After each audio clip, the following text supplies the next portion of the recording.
Welcome, everyone, once again to Unanswered Points. This is a brutally honest take on Philly sports talk. We are coming to you live every week right here from Soul Luna Tea Room and Hookah Lounge.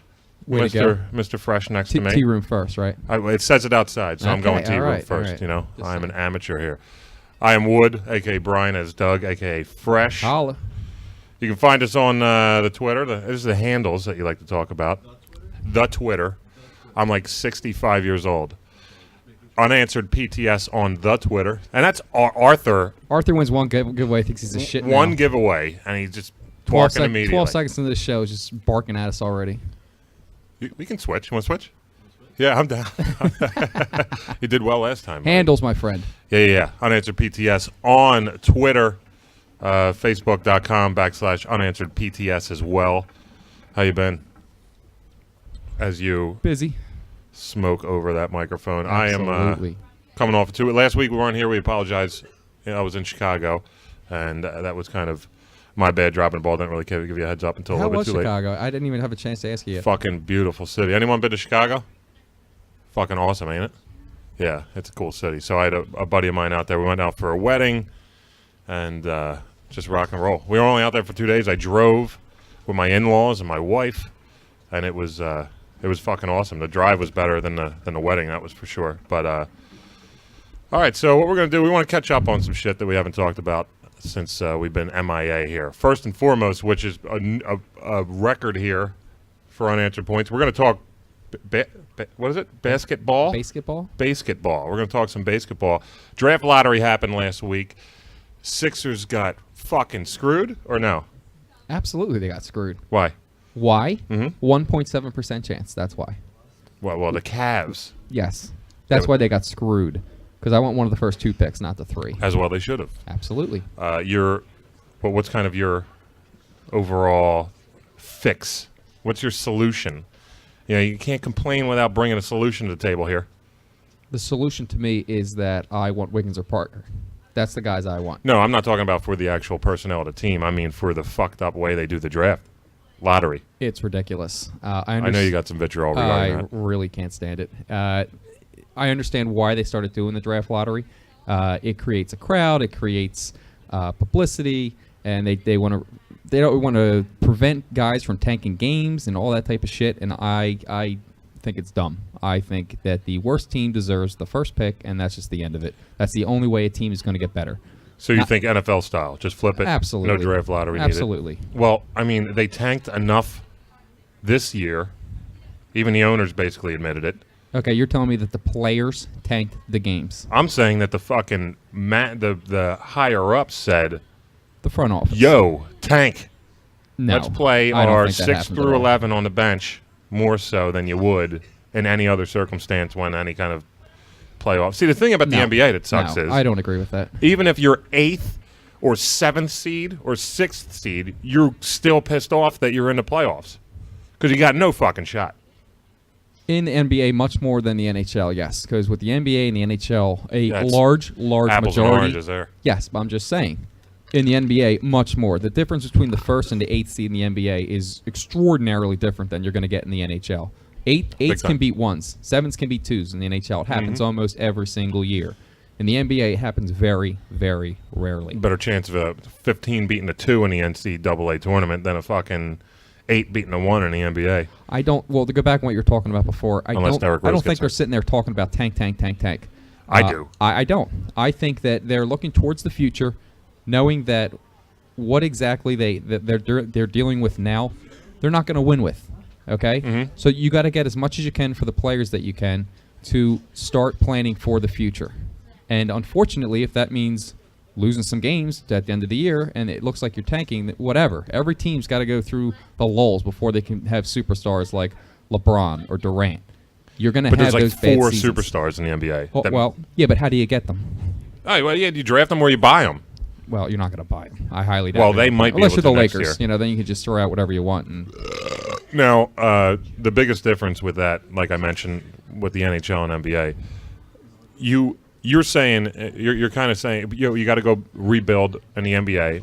So much fucking harder to do because the talent pool is so thin that if you get one or two with the top 10 guys like Miami has and everything, you're set. You're good for however fucking long you want to play. Now in the NHL, every year at the draft, every fucking general manager and front office has these, Christmas morning eyes because they think they're going to rebuild that day for this season. In the NBA, make trades. In the NBA more than any of the leagues. It takes too long. It takes one player can make that much of an impact, that much of a difference. That one player is on the court for. Even you think about NFL, you got offense and defense. Okay. Yeah. Same thing with baseball. Yes, you're playing offense and defense. Okay? Offense. You know what I mean. Sorry. Yes, correct. That's funky. In the NHL, you got line changes. You got 30-second, 45-second minute shifts, and right. then you're off. Okay. NBA, you're on the court for just about the majority of the game. Yeah, you're going to get a little bit of rest at the end of the half. 46 minutes, still a fucking beast performance. Yeah. I'm saying that, and that's why you got to have a guy who's going to be able to come in there and make an impact almost in year one. If not year two after he develops a little bit. Oh, yeah. That's why it's important to have one of those first 1 or 2 picks in a draft like this. And I know that 1 or 2, not 3. I really feel that way. I do too, as far as the talent. I mean, it's been talked about since last year. It's 1 or 2 players. And winless for Wiggins, remember? Winless for Wiggins. Winless for Wiggins. And then if you remember a couple weeks into it, everyone was kind of changing it to Parker. And then it became halfway through the season, look, let's just get one of them. Yes. And now, magically delicious, the Cavaliers have snuck it again for the 3rd time in the last 4 years, which, by the way, the odds of that happening, did you just say that earlier? I did not, but I'm waiting for you to say it. They say you have higher odds of getting hurt by on the toilet, physically hurt, than the Cleveland Cavaliers. Now, are you buying into this conspiracy theory that is part of toilets? No. Oh, okay. Is there a conspiracy theory with toilets? There might be. That I'm not aware about? Hey, will you shut up? I don't know. There might be something. I am talking about. Practice. Are they trying to lure LeBron James back when he becomes a free agent? Do you think? Are you buying into that at all? They asked the quote-unquote experts on the ESPN panel after that, and they just fucking said, nah, don't even buy into that. That's regardless. That's junk. Even 6'10" and the Fanatic and all, they all say that too. I don't see how it's not blatantly saying that's exactly what they're trying to do. I'm not going to sit here and tell you that's exactly what they're trying to do, but it smells a little fishy, doesn't it? It does. Well, not only that, but if you're not going to have this draft taking place in front of people, like they have it behind closed doors, right? Mm-hmm. With a quote-unquote witness. Yes. Who the fuck knows who that is? And they televise it, and they'll show it to you after, blah, blah, blah. They won't. No. They televise the results. The results. That's correct. Yeah. So the actual thing itself. Why not do that in front? Everybody watches a fucking. No, they televise the ping pong balls. No. Yes, they do. Do they? Oh, Absolutely. Later. Okay. After you the can Knicks go back thing and happened? watch that. I didn't watch it, but I've actually heard them talking about it. I had this one guy called into one of the shows saying, "I'm going to watch the whole thing and see if I see any of those balls not coming up as far as they're supposed to, or whatever it is." But I'll be honest with you, okay? I hate LeBron James. I can't stand him. I don't know why. But the only reason I don't like him is because of the way he left Cleveland and the arrogance he had for that press conference before he went to Miami. Yeah, he's an asshole for that. It was ridiculous. But what else do you expect from the NBA? But you know what I am going to buy into? I would really like the fact that if he did go back to Cleveland. Why, though? What does that matter? Because those why fans can you put deserve your head it. on a Because pillow those fans deserve it. I really feel that way. Why? Because they blow? Yeah, absolutely they blow. Don't you think that being a Philadelphia fan, as the show is completely based around, like we have teams here that have suffered, and we have suffered with them. I mean, the 2008 Phillies, if they didn't win, we'd still be talking about the championship draft. Oh, yeah. We would be one of those And cities. there's some fucked up people that actually wish we didn't because they just love that feeling of being the underdog. Well, they can go fuck themselves. Yeah, you got that right. Done. But I don't think that I'm not rooting for Cleveland to get LeBron back. That makes no goddamn sense. I am. Why? Because and to be honest, if anything, with you, I'd rather LeBron go to fucking Toronto, Minnesota. No, he won't. He won't. He's got 4 destinations: the Knicks, Cleveland, L.A., or he stays in Miami. You're not going to find him anywhere else. What's he going to go to Houston? No, I don't think so either. I don't think. And I mean, I could play devil's advocate here for a second too. Okay, Cool. he's got 2 championships right now. Yes, he does. Okay, and probably a third. And probably a third this year. Mm-hmm. Now, he can sit there and say, "Well, I got my championships. I'll just take the money and run now." Kind of like Jason Worth did after 1 to Washington Nationals. How'd that turn out for you, Jason? Great. Yeah, absolutely. He's sitting on a fucking pile of money in his tub. Yeah. Anyway, devil's advocate there, he could do that. At the same time, though, using the same type of logic, okay, he's got his championships. Now he can kind of make good with Cleveland, you know? He can go back there, and he has his championships, and he can go back to Cleveland, try to make them a better team, and possibly win championships with them. He almost did it before he left. So, I mean... One guy. Well, he'll go back to Cleveland. That'll keep Kyrie Irving there. And Bennett, maybe. And if he does go to Cleveland, he'll have Parker or Wiggins. And you know what? I actually forgot about that. Right.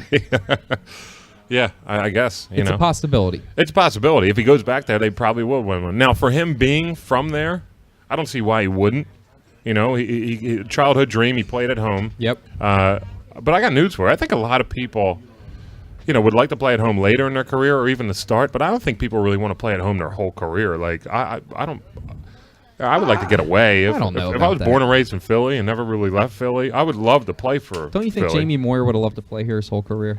Not his whole career. I think he's happy as fuck that he played in other places. Really? Yeah.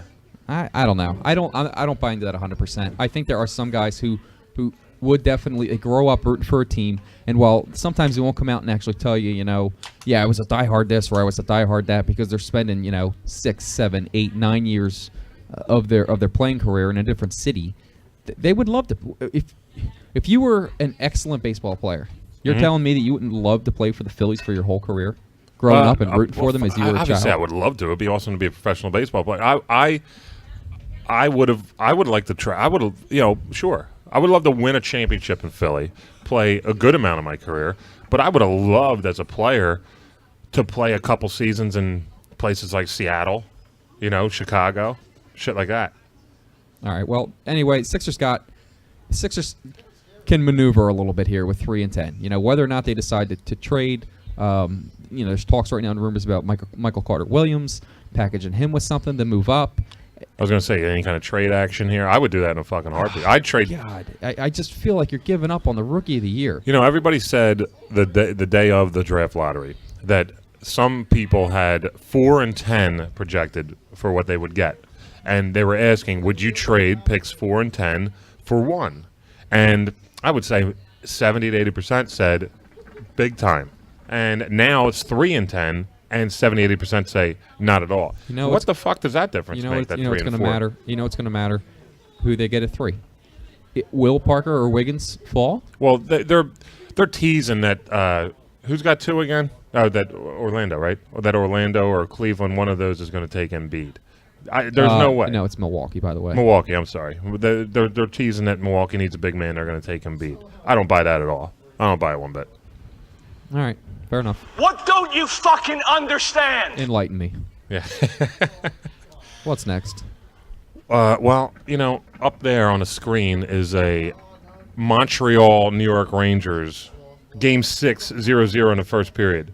Last night, your boy Michael Hanzus, I don't know if it's your boy or not. No. He puts one away in overtime number 2 to take the Blackhawks to a Game 6 now in L.A. Mm-hmm. Fucking Jeff Carter is pulling a double Danny Briere in the playoffs this year. Okay.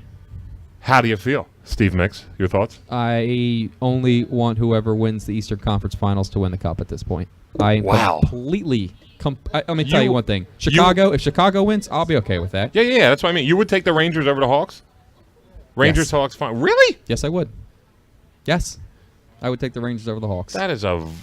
And I'll tell you why. You insensitive asshole! I have always been one of those guys who feels as if I am so tired of the same teams winning over and over and over. And yes, I hate the New York Rangers with a passion. I hated them for beating us and for the Matthew Barnabys and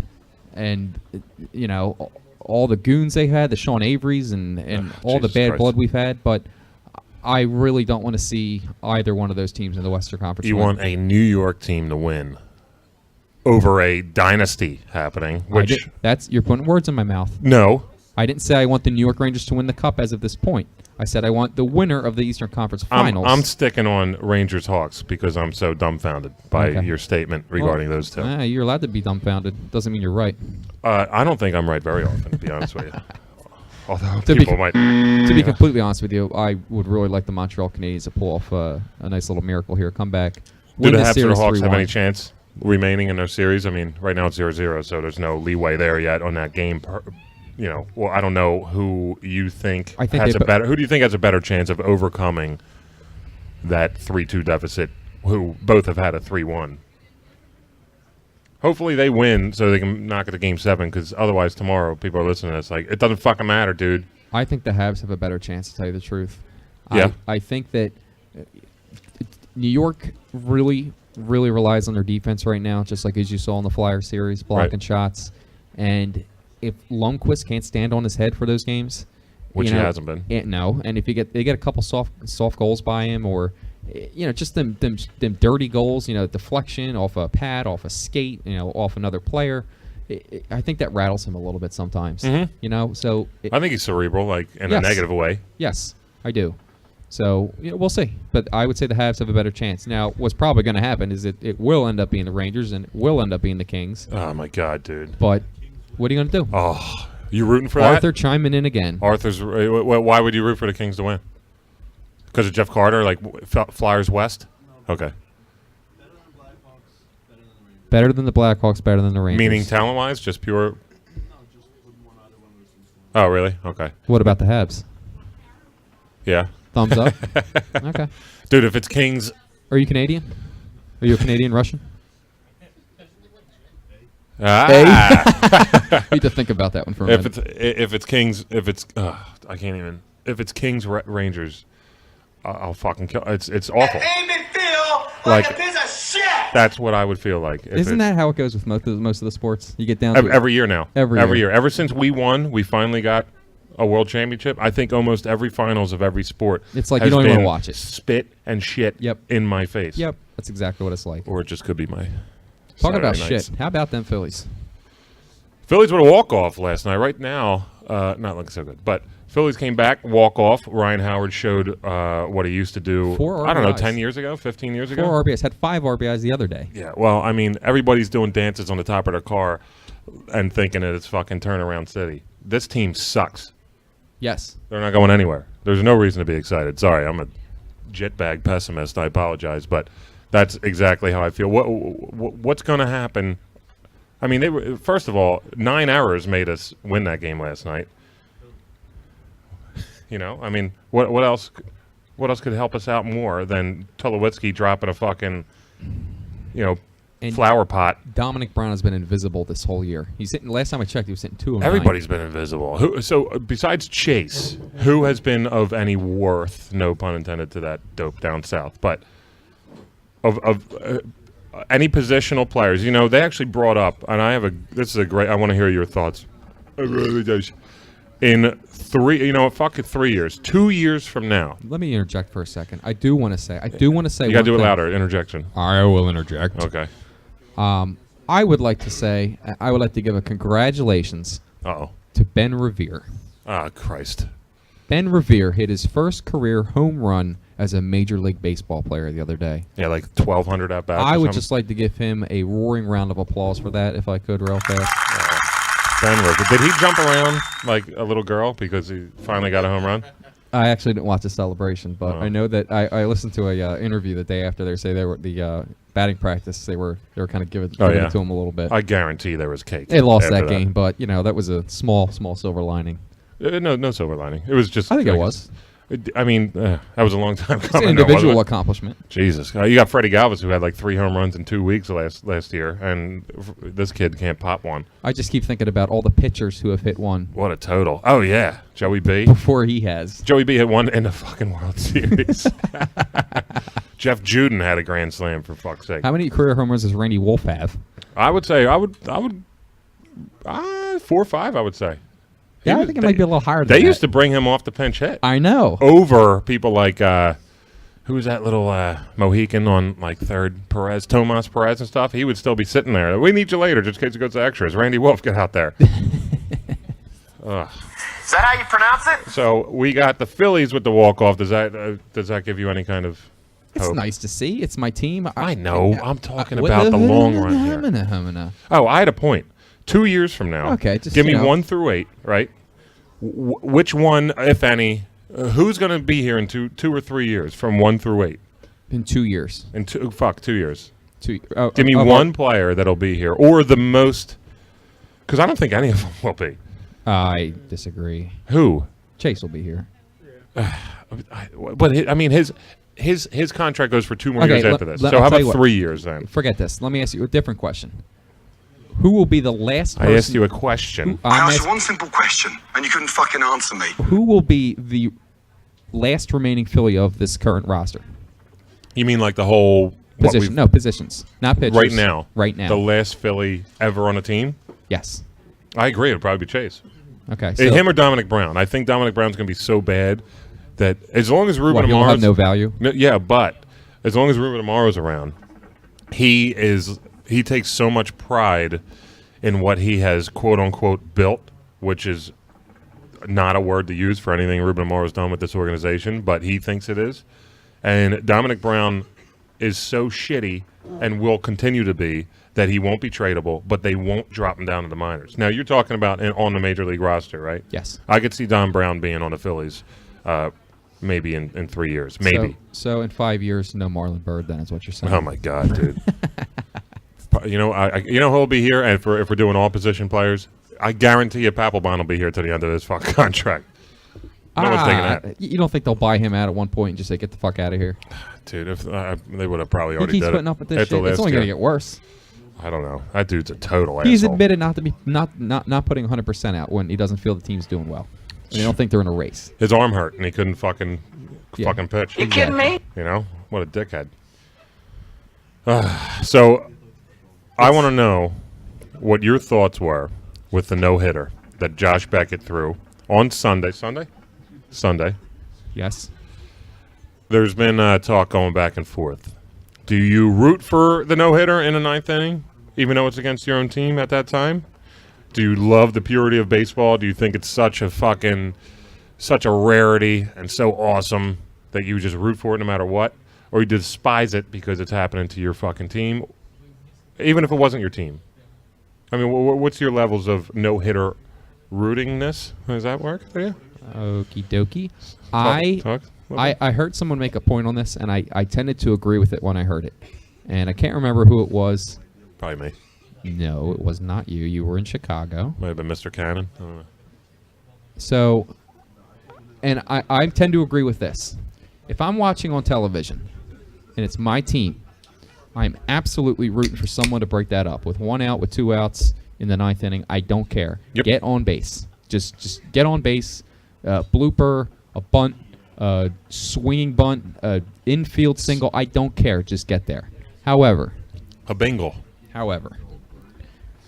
if I am lucky enough to be in the stands that day, I think that is something that not a lot of people get to witness in their lifetime, whether it is your team or not your team. Man, you're sappy tonight.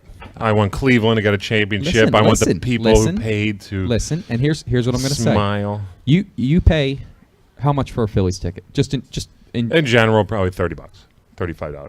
All right. Well, for some of the people who pay more than that to sit in the first level on the base side or the Diamond Club or 55, club $60 box seats, yeah, it can get up there. And you're usually not paying for just one ticket, correct? You're usually taking your family out or your buddies out. Yeah. Or well, whatever I mean, it is. Let's say me and my buddies go out. I'm not fucking paying for them. Well, when you buy a ticket to a sporting event, what are you paying for? What are you talking about, the atmosphere and the aura? Or are you talking about the booze that's $19 each? You're talking about you're paying for entertainment. Yes, in the long scheme of things. Correct. Sure. Now, I know you... I'm paying to yell at... I'm paying to get a middle finger from Cody Ross in the center field. Okay, so what... Oh, we got some Cody Ross stories. We'll have to get into that one day. Yeah, that's a little bit of an inside joke. Oh, my God. It's a true story, though. It is. So, I'm paying for entertainment. If my team, I know, has... If it's down to 2 outs in the 9th, and my team is down 4, 5, 6, nothing, and I know that at this point my team's not going to win. Yeah, if it's 1-0 or 2-0, maybe you're saying let's still get on board. Absolutely. 6-0, yeah. Because 2 outs. if it's 1 or 2-0, the Phillies, a base runner all of a sudden brings a tying run to the plate, or the winning run, big time. Okay. Yeah, you can load those fuckers up. You're still not getting close to 6. Hey, if you get into somebody's head who's pitching a no-hitter or a perfect game, they get a guy on base. Now all of a sudden they're going to be jarred, even though they've only given up 1 hit the whole game, because you're in their head. That's all they're thinking about. Okay, they're hanging on every pitch. Oh my God, I must have a no-hitter. I must have a no-hitter. I must have a no-hitter. Oh shit, now there's a base runner. Now what? Yep. Okay, you might loosen them up a little bit, but when you're down by 4, 5, 6, 7, whatever it is, I want to at least get something out of that game. I'm not going to get anything out of it if they get a base hit and they lose 4-0. A no-hitter saves it, if you will. You know what I mean? For lack of a better term. And I think that when you pay $35-$40 for it, if I'm paying is to it see $40? I'm a man. I'm 40. I'm driving down there. I've invested my time in the game. Yes, at that point in the game, if I'm there, I've paid to go see it. I've put in my dues. I've been hooting and hollering the whole game. I'm going to root for that pitcher to no-hit. I would have been like, sweet, he's throwing a no-hitter. We're down 6-0. All these dopes are standing around watching it. I'm peacing out, going right on 95. I don't think you would. You were correct. Well, what are your thoughts on it? There's my thought. You know what's funny? It parallels it in really? the long run. After all the bullshit, yeah, if it's the Phillies, I actually what's that? What a hypocrite! Of course, that's how I make my bones. If it's the Phillies, well, even in that time, no. You know what? I take that back. Down 6-0, I'm still rooting for it to be broken up. I don't give a fuck who's there. You know, smiles on little boys' faces. I don't give a shit. Well, but you like little boys? I was gonna go. If it's against Phillies, I want it broken up. Mate. Correct. It's a sausage We're competition. just going to go right down the... That's your favorite one. That's what we should do one show, is just hit them all. Oh, really? Over and over again. I think we'll have 0 listeners by the end of that show. Yeah, well, that'll be more than we've had so far. Ah, Phillies, never get no hit. By the way, we're the second longest team to not get no hit. I know. Cubs haven't been no hit. The Cubs, who are the worst team ever. Who haven't won a World Series in... I think 07 or some shit like that. But yeah, but yeah, if it's Phillies, I don't care. Like, we could be down 45-0. I don't want to be a no hit. Home, away, I don't give a shit. Now, how about that? What if we're down 6-0, 2 outs, about to get no hit in Miami, or in Chicago, or I'm not at that game. No, I know, but who cares about them being happy? Won't you root for the Phillies to get a hit? Yes. Yeah. Well, what I was telling you is that if I'm at the game, I gotta pay attention.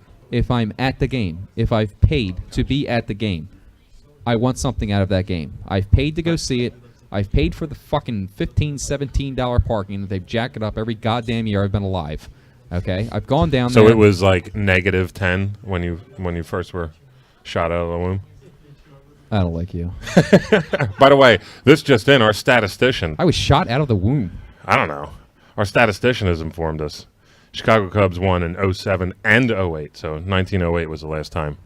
07 and 08. Yeah, they went back-to-back before they decided to go a century without doing anything. That's what I'm saying. Yeah, pretty interesting. Yeah, yeah. We have one more MLB point. Replay introduced this year. It's a fucking joke in my eyes. I mean, your general thoughts about the replay so far? It's baseball. What's the biggest? There have been a lot of blown calls that have even gone to replay, and they still gotten them wrong. Right. What's the biggest? I hate baseball comment. Why? Why do you hate baseball? What do people say? Too slow. Too slow. So now you got replay, which is obviously the only connotation of that means it's going to get slower.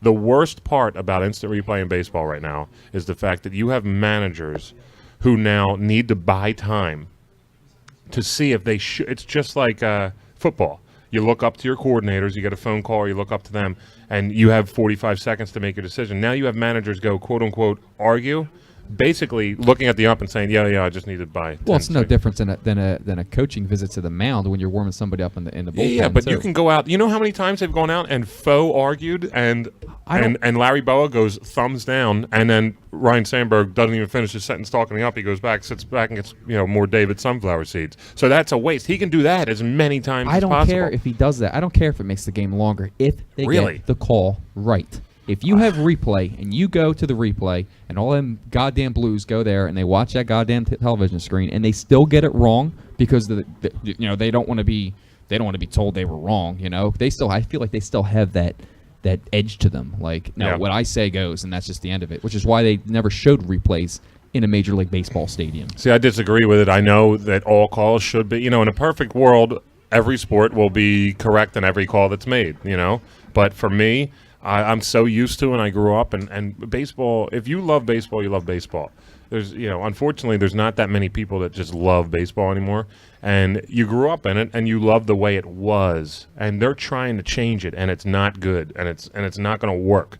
And I think the human error aspect of baseball still gave it that. I don't know.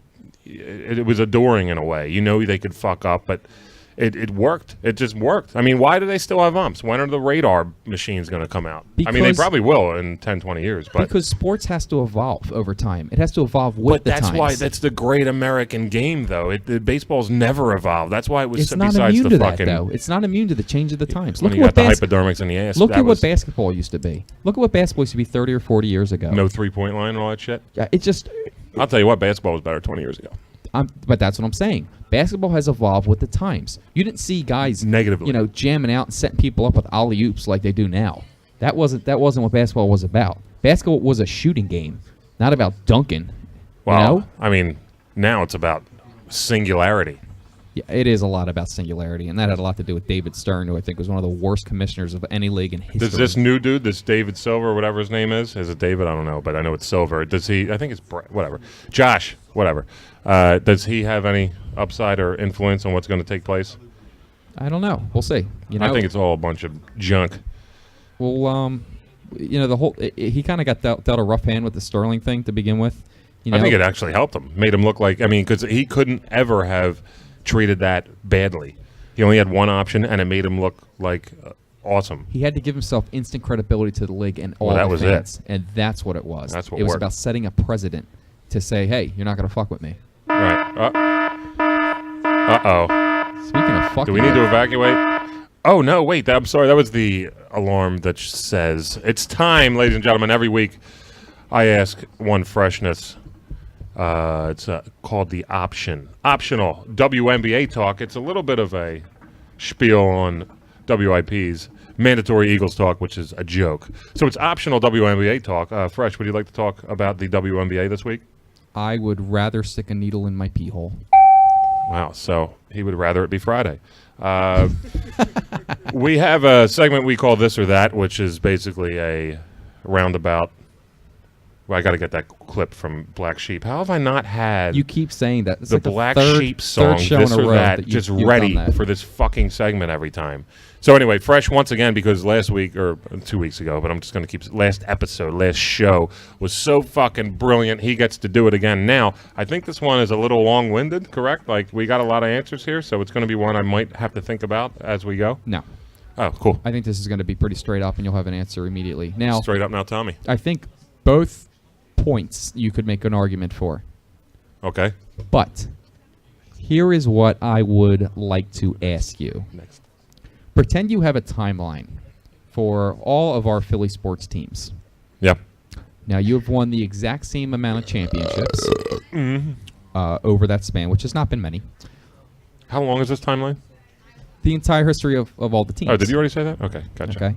Now, what I will use as an example is the Flyers won back-to-back Stanley Cups. Mm-hmm. Okay? Mm-hmm. Mm-hmm.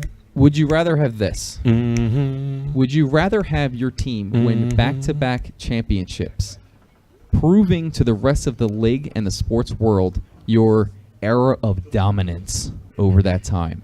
Or would you rather have had them only win one Stanley Cup in the 70s and maybe have moved that other championship down the timeline a little bit so that generations like ourselves who have not experienced Lord Stanley's Cup and the parade down Broad Street, for Flyers at least. I need that experience, please. Would you have rather moved that down the timeline 10, 15, 20 years so that another generation of sports fans, of Flyers fans, of Sixers fans, of Eagles fans, what have you, could share in that same type of that is a great ecstasy question. Great question. That we have. From how you worded it, selfishly, I would obviously say I would want to split it up because then I would get to enjoy, hopefully, in a Stanley Cup or what have you. I would also just say, in general, I would want them spaced out. Now, the reason why, people do remember the Broad Street Bullies for the 2 cups, but they also remember them for being fucking awesome and killing people and getting the Russians out and all that in the game. Oh, yeah. That's kind of what their mainstay. If you ask people around the country who the Broad Street Bullies are, they're going to say they're the ones that got the Soviets out before they say they won 2 cups in 74, 75, 76. What? So I would rather the spread out for 2 reasons. One, because I would love to say a Philadelphia sports team was a dynasty. I don't think we could ever really say that. No. For any team. I couldn't legitimately hold a straight face and tell anybody Exactly. that. So, and nor do I think that 2 straight championships make a dynasty. Okay, so that would not fly as far as being. Oh man, remember the steel curtain? Shit like that. We wouldn't have that as an option. Right. When you win 2 in a row. If you would have said 3 out of 4 seasons or spread, yeah, maybe, but 2 in a row, no. Now the other reason is because wait, I fucking lost my train of thought now. Well, I'm going to continue talking. You try to get your thought back. As far as 3 out of 4 seasons in a row is exactly what the New England Patriots did. Yeah, and you would consider them a dynasty because of that, wouldn't you? I would. You can make an argument that they are a dynasty, yes. Mm-hmm. And I mean, we got our pal Billy sitting here, and Bill, when you come onto the mic in a few minutes, you can maybe interject your thoughts into this. But as a Patriots fan, unfortunately, yes, as a Patriots fan. But the Patriots won 3 out of 4 Super Bowls. Okay, 3 out of 4 years they had Super Bowl championship parades in New England. Now, again, would those fans maybe as great of a short time period as that was, and as dominant as they were in the NFL, would they want to keep those 3 out of 4 championships in those 4 years? Oh yeah. Or would they have maybe wanted to spread them out every 7 years? We get a Super Bowl. 3 out of 4 is a footprint. I'm telling you, that's everybody remembers the Patriots of the mid 2000s, early 2000s. Consider the Flyers to be a footprint too? Yeah, but no one else would outside of the greater Philadelphia area. I mean, okay, they would consider them a footprint because of the Broad Street Bullies moniker, not because of the cups. Yeah, but a lot of people still call us the Broad Street Bullies. No, because of what we did. If we wouldn't have won 2 cups, that's what I'm saying. Right. If we didn't have to win 2 cups to be called Broad Street Bullies for 20 years after, 30 years after, we would still be called the Broad Street Bullies even if we didn't win those 2 cups. Maybe you're right, but I don't think it would be as prominent if we didn't have those 2 cups. I agree with that. Absolutely. Most definitely. I'm down with that. So, with no further ado, we wish to welcome Bill Cannon to the mic. He will be... new segment here. A new segment. It is called Canon Law. He will update you guys with the happenings of the legal situations with any major current sports athlete. So, without further ado, Bill, would you like to come over here, talk a little bit? Absolutely. This is Canon Law, for one, Mr. Bill Cannon. As we said, a Patriots fan, so obviously he might have his finger on the pulse of some former Patriots. I don't know. The Patriots are a bunch of jetbags anyway. I don't know what you're talking about. How you doing, Bill? How you doing, sir? Mr. Cannon, pleasure to have you on board. First ever Canon Law segment here, and hit the ground running. Well, first of all, since this is the first, tell everyone first official. Tell everyone your background of, where you came from sports wise, as far as Patriots fan up in the noggin. Well, I spent a lot of time growing up between here and in Massachusetts. Okay. Gloucester, more specifically. A lot of my family is still up in the Massachusetts area. How far away from Boston or Foxborough or what have you? Stone's throw or? Yeah, most of them are stone's throw. My sister is right in Boston, and my other sister's in Manchester. There you go. My brother just recently moved out of Boston to Connecticut. Okay. So they're all pretty relatively there. Pats fans as well? Yeah. Now, do you have any Phillies ties or Philly ties sports-wise? I do. I'm actually a diehard Phillies fan. That's from my grandfather. Beautiful. He took me to the World Series in '93. Oh. I went to the World Series while working for Citizens in '09. Oh, yeah? We played the Yankees, Game 5. All right. Look at that. So I got paid to go to the World Series and enjoy the game for free. Holy shit. Can't really argue that there. Any hockey allegiance? Flyers. Oh, all right. Well, you know what? We're getting on better terms. But every time that that Boston comes to town, I do get tickets to go see them play the Bruins. All right, that's fine. I do enjoy that. So if the Bruins if Flyers are out of it, Bruins are in it, you're fine. I'm happy. Good deal. I mean, more so, I want to see the Flyers beat the Bruins. Yeah. That's all we need to hear at Unanswered Points. How about let's top it off with the 4 for 4. You a basketball guy at all, or?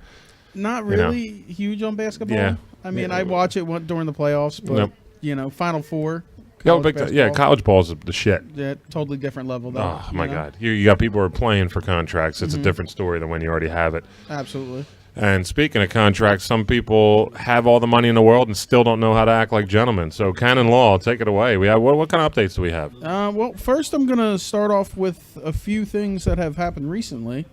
Being that, NFL is on off season. Those guys are, pretty much kicking into full gear of vacation time right now. Oh yeah, And no shortage of staying out of the news. Ravens running back Lorenzo Taliaferro recently arrested for destruction of property and public intoxication. all right. Yeah, All right, public intoxication and destruction of property. absolutely. I mean, Good he's for going him. hard. Now, is that like baby mama stuff? It didn't really say. It's just okay. off the blotter. All right, all right, Apparently not important enough to get a full article. right. I got a Yep. few of these, and then we'll get into the big stories. The front page. Broncos TJ Ward. Mm-hmm. Apparently he's got an arrest warrant issued for assault and disturbing the peace. Oh man. Happened to last week. It sounds like all these charges are basically the same thing. They just give them different names. Exactly. Yeah. Something that they'll show up to court and pay a small fine Yeah, and will right. go away because Let me get your autograph. Now you can leave, sir. Exactly. Nice 'Cause, world they live in. Let's face it, they don't have to follow the real law like the rest of us do. Nope. But They're following a canon law right now, baby. Exactly. The Bills defensive tackle Marcel Darius, Former recent- Bama guy. right, former Bama, recently arrested for possession of synthetic marijuana. Is that just weed? I think that is just weed. I don't know really I mean, what the is it, like classification, the difference, Pieces of fake Christmas tree? What the hell is synthetic marijuana? I am just as stumped as you are. All right. I didn't even know it was illegal. If More it's power to him if synthetic, he's right? smoking. Yeah, right. Hey. I mean, now you got to worry about the real stuff and the fake stuff. Look out. Colorado's all good, though. Since we're in football, we'll stick with it. Alrighty. Big story recently came out. Calvin Johnson. I don't think I'm privy to this. Oh, you're not pervy? No. Oh, yeah. What happened? Calvin Johnson recently in police reports because him and his girlfriend threatened to mollywop his baby mama. What was that word before baby mama? Baby mama. No, before baby mama? Mollywop. Mollywop. And- Is that in Webster's? That is officially in the article. Okay. And the cop that took down the report went on Urban Dictionary to figure out exactly what a mollywop is. Wow. And according to Urban Dictionary, for the record, a mollywop is to reach way back with your pimp hand, damn near knocking oneself off balance to deliver a massive blow with an inside closed fist to the temple of your hoe or foe. Wow. Oh, man. So you know what he did? He chalked it up for public drunkenness. I think Or disturbing the I peace. think that counts as disturbing the peace. Now, they should take all of the aforementioned ways to say you're arrested and just say you're mollywopped. You're mollywopped. Now, it says here no actual mollywopping took place, but Johnson's girlfriend left without ever getting violent. Wow. It says here that Sounds Blanton like- is currently in the process of getting a restraining order against them. Wow. And that she is not allowed to be around the baby. So that is Megatron? Yeah. So it sounds like Megatron's got a new nickname. Yeah, mollywop. Yeah. Be ready. New Transformers coming out. I wonder if he's Italian. With the mollywopper.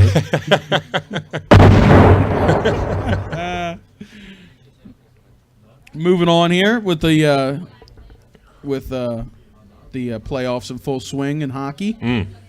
Oh, we got a hockey canon law? We got hockey. Whoa. Chicago Blackhawks goalie Corey Crawford is under investigation by the LAPD after allegedly squirting a heckler in the face with a water bottle. Nice. I mean, he didn't go and get publicly drunk. He just, Right, squirted right. some water in somebody's face. But apparently, hey, that's enough to Disturb the peace. Exactly.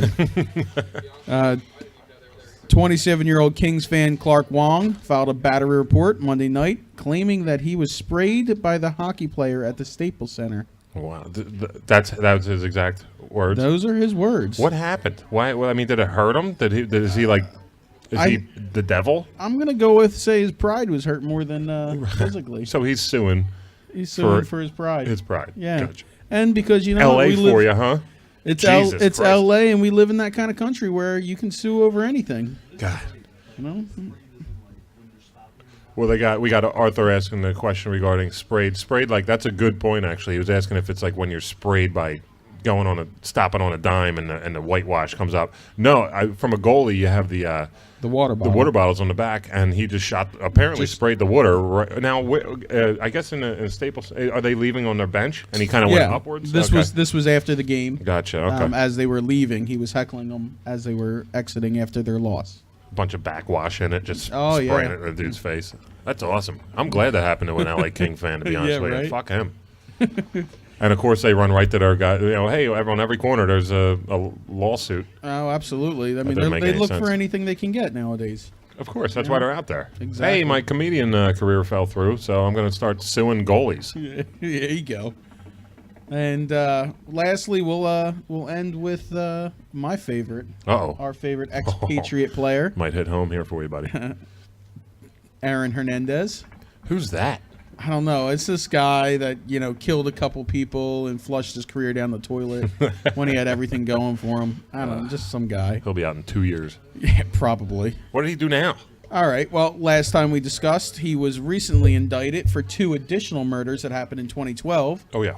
Now we learn that what sparked it was the one guy bumped into Aaron Hernandez, which set him off. This was done by Daniel Abreu. Bobby's son. Maybe. Bumping into him in a nightclub, partially spilling his drink, and he did not apologize. So, wait. So Aaron Hernandez is like Johnny Polite. Apparently. I mean... He's so nice that if you are not polite, you'll die. You'll die. I mean, because he didn't apologize, it warranted him getting killed. I mean... Wow. So he's a martyr. I think he was just doing the good work, teaching them. Hey, if I sneeze, you better say God bless you. Otherwise, I'm going to kill you. You are peacing out if you don't say God bless you. You bitch. He follows. Oh yeah, the bitch.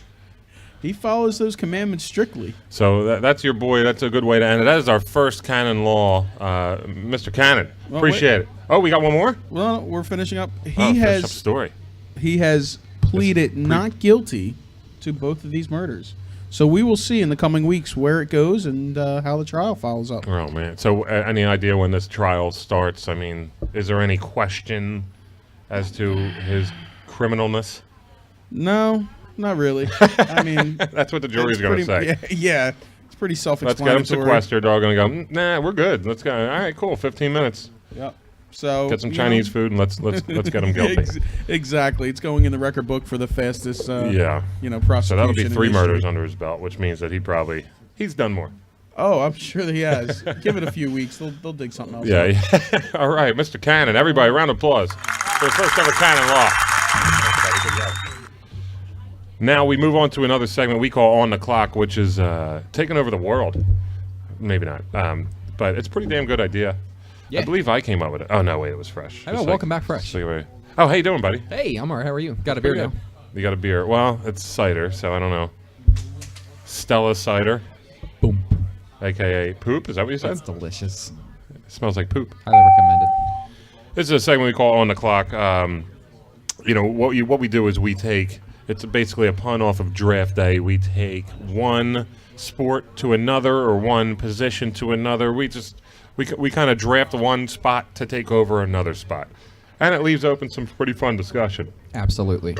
So, as I was last week in Chicago, you know what I mean? I went to go see... I was actually out there during a Blackhawks game, one in which they lost, unfortunately, to the Kings. I got to hang out with one of my best buddies in Vegas. When I lived in Vegas, I worked in front office for a hockey team, for those who might not know, minor league hockey, and...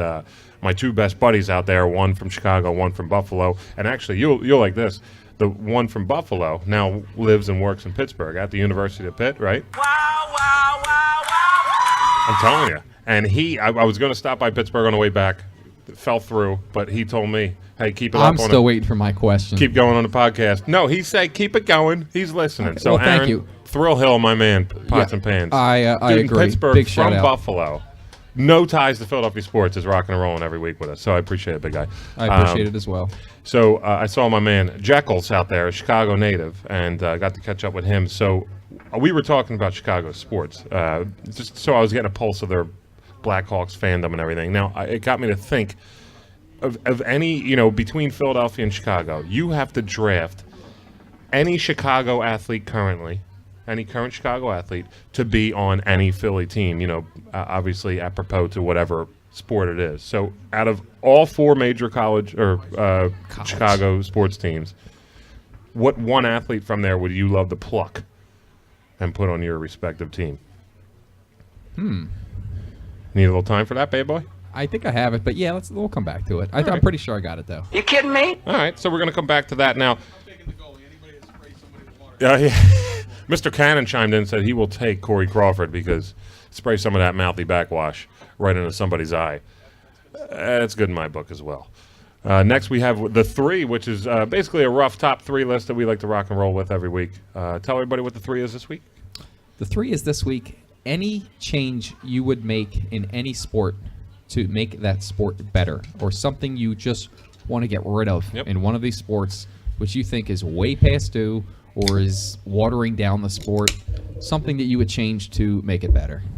Gotcha. Who wants to kick it here? You kick it. All right. So one of my very first point is number 3 for me is I would like shorter play clocks in NFL. Oh, good for you. I just think that right now, with the Eagles, how fun was it to watch the Eagles offense Now, last are year? you saying that because of our offense currently? No. Well, is that like a homer thing? Because we would have the advantage over everybody else in the NFL right now. What it is it's an actual factoid of what I'm saying. Factoid. How fun was it watching that last year? Factoid a word. Did you make that up? How fucking fun was it? I asked you one simple question, and you couldn't fucking answer me. It was awesome. I was giddy. Now imagine if every team only had 25 seconds play clock wise. I think that would be rough. I think that there's a lot of teams out there that you just need to make substitutions. You don't think everybody would, as you would like to say, evolve? Evolve. Come on now. What kind of shit is that? You gotta give the defense a chance to make substitutions. I think that's part of the neat thing that the Eagles do. That they're so hurry up, the defense doesn't always have time to make substitutions for the scheme that they're running in the offense. And I think that needs to be it's an option for a coach. If he wants to run, when you want to run the clock out, for instance, let's say you're trying to run the clock out at the end of a game and you're up by 2 or 3. You're up pretty much by a field goal. Right. Don't you want to run as much time off the clock as you possibly can? I don't know. Yeah, but that's what the point of the shorter clock is. I think because you have to. That's another point of it. I don't agree. Well, here's the thing. You got a 30-second clock. That's what I'm looking at, right? Everything hurries up. Offense is more. Actually, everything is more hectic.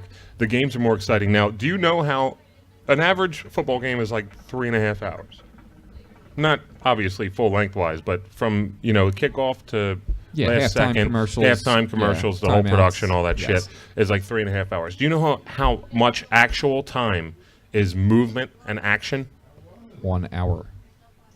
No, I don't mean no. I mean actual movement, like play. You're talking about. Whistle. I thought you meant for it's an hour. No. It's like 10 minutes of actual. That's why people watch the fucking NFL Network. They see a game in 30 minutes. When I do those little cut-throughs. But anyway, that's my number 3. Shorter play clocks, preferably to 30 seconds is where I would. So that's your number 3 building up to your number 1. Is that what you're telling me? Giddy up. Okay. My number 3, also NFL related. There was a rule that used to exist in the NFL where when a receiver caught a ball, you could force them out of bounds if they were near the end, the out-of-bounds line. Yep. That was a great rule as far as I'm concerned. I actually think that them nixing that rule was stupid. I think it was too. Mm-hmm. For me to be a defensive player, a cornerback, a linebacker, a safety, for me to have to wait to try to have your opposition make a play inbounds before I can physically throw you out to prevent the completion, I think is stupid. Yep. I agree. cannot stand the fact that they took that rule away. I think that rule was a great rule, and why should I have to let you, while you're in the air trying to corral the ball and make a completion, come down in the field of play? That is fucking ridiculous. It's bullshit. Cannot stand it. That's what you like. That is my number 3. Number 2 for me is going forward with any major league stadium that's built. I would love for them to regulate the dimensions on these things, because the Astros Stadium, Minute Maid Park, is a fucking joke. You're talking about baseball. Baseball. I'm sorry. Did I not say baseball? Just baseball. Yeah. The dimensions are at an MLB stadium from here on out. Now you can grandfather in whatever's been built right now. They stay as is. Wrigley and Fenway, they're never gonna build a new stadium. They're just gonna improve it. You know what I mean? Like they just did improvements on Wrigley. Like so they're fine. Green Monster and everything. You deserve it. You keep it. The Ivy and Wrigley, but Wrigley's got awesome dimensions as is. But the Astros Stadium is a joke. You know, it's, Colorado's pretty well. I don't know. Their dimensions are ridiculous. It's just the air there. The Colorado Stadium, I don't think it's that bad, but I know it's just maybe they shouldn't have put a franchise there, to be honest with you. But even ours is pretty much a joke. And imagine this: we pushed our walls back. The right end, yes, we did. And I think the right field at the new Yankee Stadium is also a joke. Yeah. Oh well, but that was always kind of like that. You know, I think people who've earned their wings, if you will, for how long the stadium has been there should be able to keep those.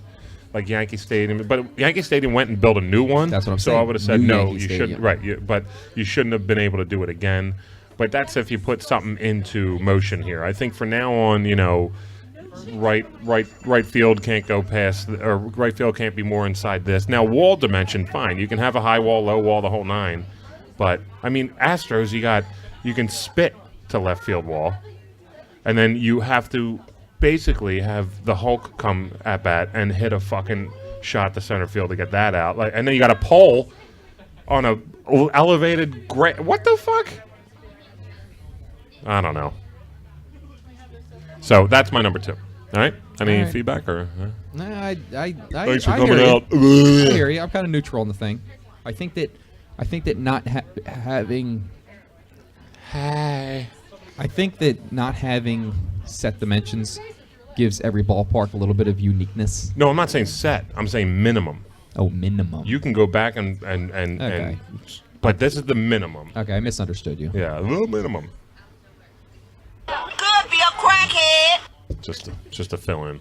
All right, so my number 2, also Major League Baseball. All right, that's kind of weird.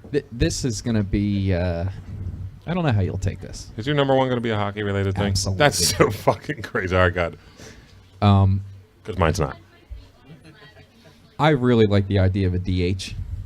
Dude, come on. Really I like do. the idea of no. No, I do. Pitchers aren't worth shit. Okay. It's not the point. I know what the point is, as far as the point that you're going to make. I'm not making it because you know what it is. But I like the fact of a designated hitter. I don't like.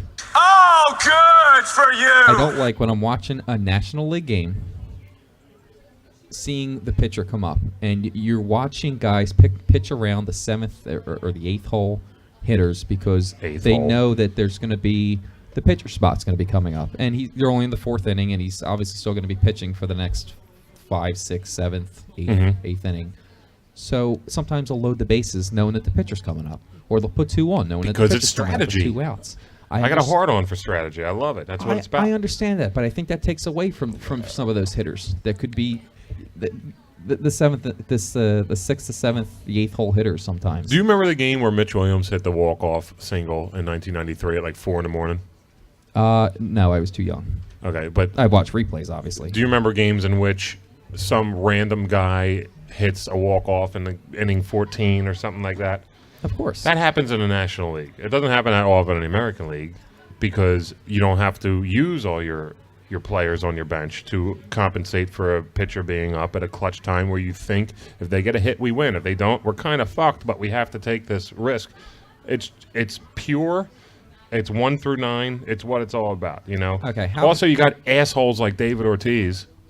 Yeah? You're not a... I'm not. Good. You got dickheads like that dude who are making $25 million a year, beating it while everyone else is in the field, and then coming up to at-bat, and everyone thinks he's fucking Jesus. Do you like Ryan Howard? That's my reaction. Do you like Ryan Howard? No. No, you don't? No. Wow. It's Okay. a waste. If you can't hit an outside curveball and you're making $27 million a year, he's basically making like around $7,000 a swing. What I'm going to say is that More than that. how many times does a power hitter from the National League go to the AL to finish his career as a DH? A lot. A lot. I think. I don't want to extend their career. Adam Dunn was making it's all money to me. I work hard for every fucking dollar I get. These dudes are shitting money. Don't you have loyalty to some of these guys, though? I have loyalty to some of to these who? guys. To Ryan Howard? I'm using him as an example. Wouldn't you like him to finish his career here as a DH if he could? In all honesty, if Ryan Howard leaves and Darren Ruff plays first, I'm more happy. All right. Well, I'm saying if there was a DH position, though, Darren Ruff takes first base at that point. No. And then you never have to see a goddamn No. pitcher bat again. No, not at all. Okay. No, we should have signed Nelson Cruz to be a player this year, and but he would be the perfect DH as he is in Baltimore. But no, not at all. I like that. I like knowing that I don't have pretty much a goose egg in the lineup every fucking time I put in a lineup card in the National League. Well, you got AJ Burnett up, who's batting 100 points over Freddie Galvis and 3 or 4 of other people. How many innings do you want your starting pitcher to get, roughly? 7. 7. So for 7 innings, roughly, 7 miles an hour. I'm going to have at least 3 at-bats, roughly, correct? Yeah, oh yeah, you're right. You That have 3 there's at-bats. going to be almost always 0 production. Not to mention the fact that some of these goddamn pitchers can't even get a fucking bunt down. Remember when you said you went to the game? We just watched Kyle Kendrick do this. I watched him over the weekend. He had 3 whiffs at a bunt. Couldn't even get his bat on the ball at a bunt. Right, but that's part of the strategy. Do you let him bunt? Do you pull him out? I don't How like many it. pitches? All that shit. I don't like it. That's just dumb. Canon law. To be honest, I think I agree. I'm not a big DH guy, but my opinion is I think it's stupid that the AL only has it and the NL doesn't. So it's for me, it's one or the other. You either have DH in both divisions, NL and AL, or you don't have it at all. Personal opinion. You know what I mean? So Let's move on. I'm fine. I'm fine with that. Actually, I would be fine with a compromise, one way or the other. People say it gives each league its stigma. I don't necessarily agree with that. it goes on to, like he says, when you get to the playoffs and you're in the World Series, and now you got the AL who has their designated hitter that they can use versus the NL who doesn't. You know what I mean? And they're ready for it. So one way or the other, I think you either compromise and you give them both designated hitter, or you take it away and neither have designated hitter. You insensitive asshole! No, I agree. But here, remember when you mentioned about you go to the game for entertainment? Yes. And excitement? Yes. What's more exciting than when a fucking pitcher gets a hit in the bottom of the 7th when he already threw 110 pitches, but there's only he's got a no-hitter and all, you know what I mean? How often does that actually happen, though? Like once a year. And it's so fucking exciting. Because you were there. You were that kid that paid that ticket. Or like Joe Blanton hitting the Grand Slam during the World Series. I mean, come on, you can't tell me that wasn't amazing. So what's going to give me more excitement? Everybody talks about Joey B's fucking homer. A pitcher who's going to get 12 hits a year, or a DH in there who's pretty much guaranteed to go at least maybe 1 for 3 or 1 for 4 every game. It won't be as exciting when the DH against you does it. Okay, yeah, but that's the fairness of the league. I understand that. Everyone's going to have a DH. I get that. It's just Again, adding to the excitement. First of all, every pitcher, when your ace pitcher is up against a DH on every the other pitcher team. that's ever played in the major leagues, Edge your whenever seat. they're in college, they always bat like 350, and they get to the majors and they all fucking they tank. They're like, hey, just focus on your pitching, and then they forget how to hit. I don't know. That was a good subject. We really talked about this. Yeah, right. Quite exactly. a while. Canon Law says because they're getting the money. That's why. Number 1. My number 1, Jesus mercy. I would immediately, I'm a hockey purist, I would immediately and always eliminate the fucking shootout. That's mine too. All right. Bring back the ties. Ties are for hockey purists. Ties are fun. Dude. Sorry, I hit the All right. wrong one. 10-minute overtime, 5-on-5, no 4-on-4, no 3-on-3, none of that bullshit. I mean, this has not been pre-produced, obviously. So you are the same, right? Absolutely. Get rid of the shootout. Can't stand it. Jesus Christ. But you remember why the shootout was originated? Well, right? because of the lockout, and they Right. wanted to bring back They fans. wanted to bring it was back ridiculous. fans. That's right. And it worked. Not for me. No. Not for... Fuck. I got to get that one, too. I told you to get that I one know. quite I got a to while write that ago. down. Not for me. It's a I'm Family saying Guy thing. it doesn't work for like pure hockey fans, but for the average fan that they lost during that lockout, I'm telling you, it helped bring that back. So That's all you saw on SportsCenter they forever. Went and it said, thank you, fans. And they went, oh, I got an idea. Remember that? Yeah. Yeah. And it's they go, let's bring a shootout because that's how like Olympics are determined. Dude, Gary... That's just dumb. Gary Bettman's a fucking geek. We talked about this last show of the show before. Hockey is a team sport. And it's a cult sport for the fans. Team sport. You're not bringing in families to watch hockey. It's not. You're the standings at the end of the year, and there are huge differential in that extra point in the standings. Oh, and I was talking about my man Thrill earlier, Thrill Hill. I remember Buffalo would have been like, I think at 6 or 7 seeds, something pretty legit. But if they still had the tie, but because of the shootout, they were like 10th. Yep. And, you know, I'm not saying they would have won a cup or anything, but you never. That's why hockey's so great. You don't know. You don't know. I don't know. So, did you want to revisit that? Any questions? Did I have a this or that, or do you have a trivia? Did we answer everything? No, we did not. You asked me. Right. Yeah. Any Chicago athlete currently playing? And I have it. All right. It is Derrick Rose. Yeah, that's weird. I said his name earlier. Really? Derrick Out Rose. of you, you're gonna go b-ball? Really, I am. I don't get me wrong. And boom goes the dynamite. Blackhawks have a ton of tremendous athletes that I would love to have on my team, but we've just talked in the beginning of the show about how one player in the NBA can make an impact on your team. And what's he at 2? He's a shooting guard. And I think that one player, you bring him in, possibly with draft picks and Michael Carter Williams, you be building on something there. Legit building on something. You think just with him and the pick with the current? Michael Carter Williams? Absolutely. I really strongly believe that. You think that's enough for what the NBA needs? I mean, you need to be domination.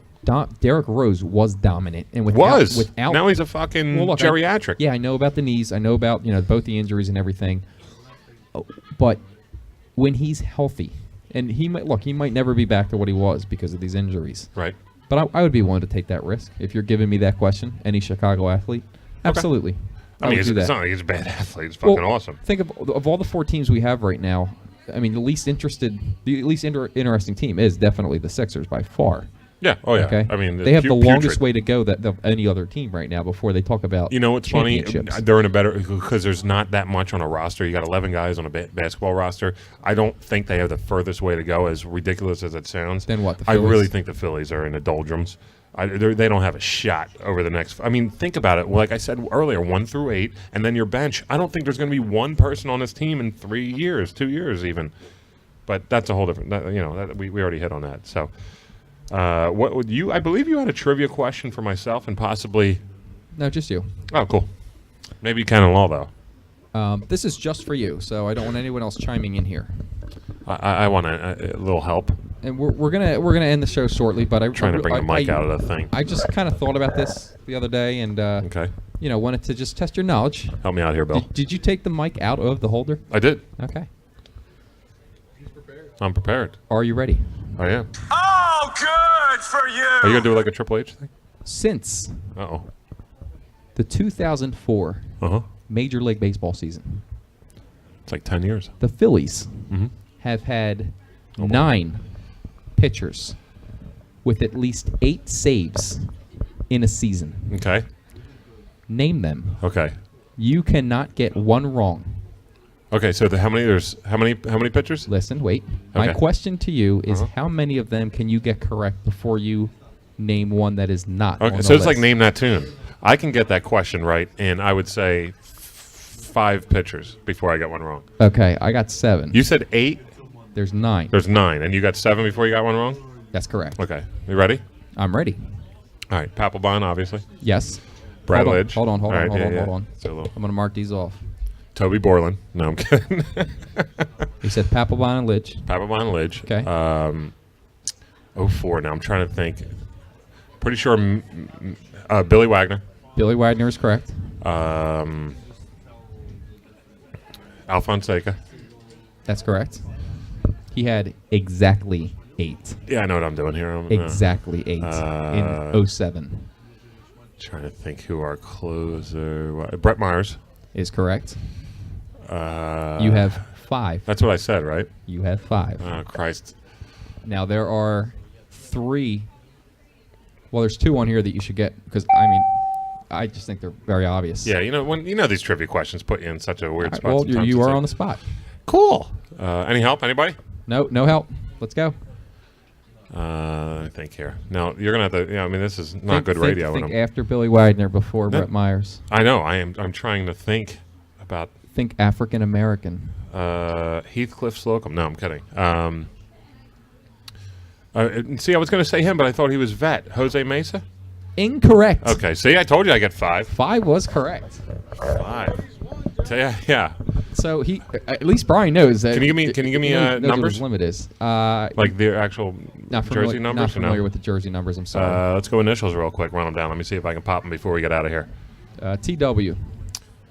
TW. I think it's TW. I don't know why I'm. It might not be TW. All right, just what? It's initials? Well, here TG. I'm drawing a blank. I'm sorry. Oh, Gordon? Tom Gordon. Yeah. Flash Gordon. 34 saves in 06. That was the Afro-American you were talking about? He also had 6 saves in 07. Giddy up. Wow, 07. He's on a team a year before we went. All right, go roll through them here before we get rolling. Well, he was on the team in 06 and 07. Then we had a, I can't believe you missed this one. 2011, who was our closer? I was trying to think of that. After Lidge fell off the face of the earth, who did we have? Was it Madsen? It was Madsen. Damn it. That's correct. And those are the 2 you thought I would have? Well, I definitely thought you would have got Flash Gordon. Yep. I definitely thought you would have got Madsen. Madsen was 63. I think Gordon wore 45. Now, Madsen in 11 also had some help from another guy in the bullpen. Jose or JC Romero? No. He was on the list. Bastardo? Bastardo. Yeah. Antonio Bastardo. That brings us to our 04 closer. In addition, with Billy Wagner, who had 21 saves, this gentleman also had 19 saves. Give me in the initials same for year. this cat. I think it's TW. I might be incorrect. How do you not have his name? I don't know. I'm sorry. What, do you have his last name? Yes. Well, what's his last name? What's the first 2 initials? Worrell. Who? Worrell. Todd Worrell. Yeah. Yeah, You're right. right. You're TW. correct. Worrell. What is it good for? I don't know. Good What is it God, good for? Jaw. All right. Where's that suck? On that note, holy shit, hit the brakes. Thank you very much to our first ever Canon Law. You have fun? Most certainly. We'll see you next week, boss. Absolutely. Big time. All right, that's going to be a wrap for this week. Thank everybody for rocking and rolling. Unanswered Points, another week in the books. Every week from Soul Luna Tea Room and Hookah Lounge. Thank you, Jim, as always, for helping us out here. Look us up, Facebook, Unanswered, or Facebook.com. Oh, now we're doing handles. I was waiting for you to do handles. Of course. You never did them at the beginning. Well, I'm beginning and end now. No, there were none at the beginning.